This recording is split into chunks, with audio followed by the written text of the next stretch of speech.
Hello guys, কেমন আছো তোমরা সবাই? আশা করি তোমরা সব খুব ভালো আছো, আর আমিও কিন্তু ভালো আছি। তো তোমরা তো সবাই জানো কিছুদিন আগে আমার এক্সাম শেষ হয়েছে। তো এক্সাম যেদিনকার লাস্ট ছিল চাকদায়, সেদিনকার কিন্তু ছোট্ট একটা মিনি ব্লগ করেছিলাম। মিনি ব্লগটা শুরু করেছিলাম বাড়ির থেকে। তো দেখতেই পাচ্ছিলে বাবু কোলে উঠেছিল। তো আমি যখনই এক্সাম দিতে যেতাম চাকদায়, বাবু বলতো আমার সাথে এক্সাম দিতে যাবে, ওর জন্য আমাকে ছাড়তেই যেত না, আমার কোলে কোলেই ঘুরতো। বাবু যেহেতু আমাদের বাড়িতে ছিল, সেই কারণে ভিডিওটা এডিট করার কথাই মাথা থেকেই চলে গেছিলো, কারণ সবসময় বাবুর সাথেই থাকতাম, ওর সাথে খেলাধুলা করতাম, এর জন্য আর ভিডিওটা এডিট করা হয়নি। তাই বাবু চলে গেছে, এর জন্য গ্যালারি চেক করতে করতে দেখছি এই ভিডিওটা রয়েছে, তাই আজকে এডিট করে পোস্ট করে দিলাম। তো দেখতেই পাচ্ছিলে টোটোয় করে আমরা সব বান্ধবীরা মিলে চলে যাচ্ছিলাম রানাঘাট স্টেশনে।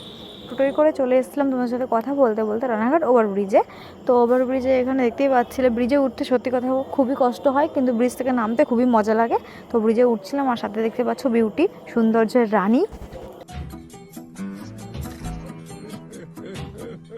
রানাঘাট ওভারব্রিজে এসে দেখলাম গেদের ট্রেন দাঁড়িয়ে রয়েছে। প্রত্যেকবার কিন্তু এই গেদের এই 8:45 ট্রেনটা করেই কিন্তু আমরা মাঝদিয়ায় বগুড়ায় এক্সাম দিতে গেছি, বাট এবার আমাদের চাকদায় পড়েছে, তার জন্য আমাদের গেদের ট্রেনটাকে দূর থেকে দাঁড়িয়ে দাঁড়িয়ে দেখছি।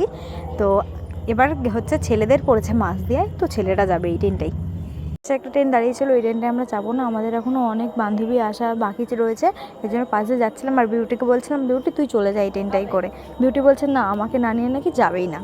চাকদায় যেতে গিয়ে বুঝেছি যে কতটা কষ্ট মানুষের ট্রেন বাসে জার্নি করা। 2 দিন এক্সাম, শুধুমাত্র 2টো স্টেশন রানাঘাট থেকে চাকদায়, তাই ট্রেনে উঠতে গেলে কতটা পরিমাণে কষ্ট হতো আমাদের, মানে কি বলবো। যে এই 3 দিন আমাদের এক্সাম পড়েছিল, প্রচণ্ড গরম আর প্রচণ্ড রোদ ছিল, স্টুডেন্টের ভিড়, লোকজনের ভিড়ে একদম ভীষণ কষ্ট হতো। আর ট্রেনের মধ্যে উঠে তো ভিডিও করার মতন কোনো চান্সই থাকতো না, হাতই মানে ভেঙে চুরে ফেলতো লোকে, এমন ভিড় ট্রেনের মধ্যে। চাকদা স্টেশন থেকে কলেজটা কিন্তু খুব বেশি একটা দূর না, এর জন্য আমরা হেঁটে হেঁটেই যেতাম। তো ট্রেনের মধ্যে তো কোনো ভিডিও করতেই পারিনি। তো রাস্তায় নেমে যখন ভিডিও করছিলাম, শুধু দেখতে পারবে লোকজন আর রঙিন রঙিন ছাতা। ওদের সাথে কথা বলতে বলতে আমরা কিন্তু চাকদা কলেজে চলেও এসেছি। আর জানো তো, আমার ভাগ্যটা না খুবই খারাপ, কারণ আমার ফ্রেন্ডের সাথে আমি কখনোই পড়ি না, ওরা সবাই একসাথে পড়ে, কিন্তু আমি সবার থেকে আলাদা হয়ে যাই। তার জন্য দেখতেই পারলে আমি কিন্তু একার মতন একা রুমে বসে রয়েছে। পাশে দুটো বান্ধবী হয়ে গেছিলো, বাট আমার চেনা জানা এরা না, অচেনা। চাকদা কলেজটা কিন্তু খুব সুন্দর, কিন্তু চাকদা কলেজে সব ভালো, কিন্তু রুমগুলো না খুব ছোট ছোট, আমাদের কলেজের তুলনায় অনেকই ছোট। তোমাদের সাথে কথা বলার পরে কিন্তু আমি ফোন রেখে দিয়েছিলাম ব্যাগের মধ্যে, এক্সাম দিচ্ছিলাম। তো এক্সাম শেষ হওয়ার পরেই কিন্তু ভিডিওটা আমি আবার কন্টিনিউ করেছিলাম। তো এক্সাম যেহেতু শেষ, সবাই ভীষণ খুশি, সবাই কত ফটো তুলছিল, বাট সবাই যত সাজুগুজো করে যায় কলেজে এক্সাম দিতে, আমরা মরা মুচ্ছারের মতন যাই বলে আমরা আর কোনো সেলফি টেলফি কিছুই নিই না। এক্সাম শেষ, সব ফ্রেন্ডগুলো এক জায়গায় হয়ে গিয়ে কার এক্সাম কেমন হয়েছে ওই নিয়ে গল্প টল্প করার পরে তারপরে কিন্তু আমরা স্টেশনের দিকে রওনা দিচ্ছিলাম। দেখো স্টেশনের দিকে যেতে যেতে এত ভিড় কি বলবো। এক্সাম যেদিনকে শেষ হয়েছিল চাকদায়, ভেবেছিলাম চাকদার লোগোটার সামনে রিলস বানাবো, ফটো তুলবো, বাট স্টেশনে এসে দাঁড়াতে পারিনি, ট্রেন চলে এসছে।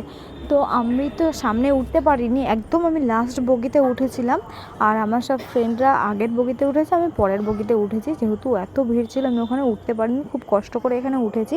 তো এই দেখো বগির মধ্যে এত ভিড় কি বলবো, লোকজনের ভিড়, সব বড় বড় ট্রলি নিয়ে উঠেছে।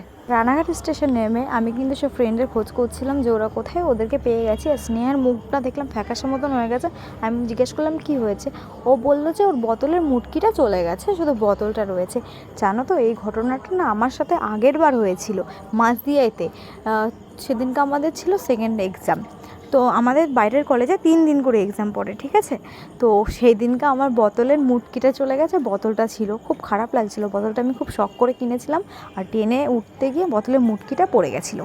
আমরা না রানাঘাট ওভারব্রিজে যখন দাঁড়িয়েছিলাম দেখলাম গেটের ট্রেনটা ঢুকে গেছে, আমি জাস্ট তোমাদেরকে দেখাচ্ছিলাম ভিডিও একটুখানি ক্লিপের মাধ্যমে, যে দেখো ট্রেনের মধ্যে কি ভিড় লোকজন, এখানে যদি কোনো মানুষ পড়ে যায় না, পায়ে চাপা পড়েই মরে যাবে।